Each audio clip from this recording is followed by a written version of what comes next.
যদি বন্ধুরা মিলে এরকম গ্রামের আঁকা বাঁকা রাস্তা দিয়ে না হাঁটেন, এই যে এইভাবে যদি ছড়ায় নাই হাঁটেন, ছড়ার পানির আওয়াজ যদি নাই শুনেন, এই যে দেখছেন এই পাহাড়গুলা যদি নাই দেখেন, এই যে এই ভয়ঙ্কর কষ্টগুলা যদি নাই করেন, এই যে এত সুন্দর ভিউ, এত সুন্দর পাহাড় যদি নাই দেখেন, এই যে পিছনের এত সুন্দর ভিউ দেখার পর আলহামদুলিল্লাহ যদি, এই যে আলহামদুলিল্লাহ যদি নাই বলেন,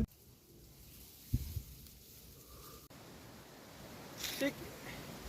এক পায়া পাহাড় থেকে যদি এই মোমেন্টটা যদি এনজয় না করেন, এই যে পিছনের যে পাহাড় দেখতেছেন, এই জিনিসগুলো যদি এনজয় না করেন, এই যে এইভাবে ঝরঝরি ঝর্ণার ট্রেল ধরে যদি নাই হাঁটেন, এত স্বচ্ছ পানিতে আপনার যদি পাটা নাই ভিজান, এই যে ঝরঝরি ঝর্ণায় যদি নাই আসেন, এত সুন্দর ঝর্ণায় যদি নাই ভিজেন,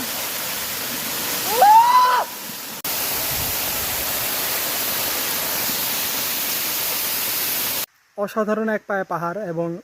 ঝরঝরি ঝর্ণার এই মুহূর্তগুলো যদি এনজয় না করেন, তাহলে ভাই সীতাকুণ্ডের পন্থীশিলা এসে কী লাভ বলেন।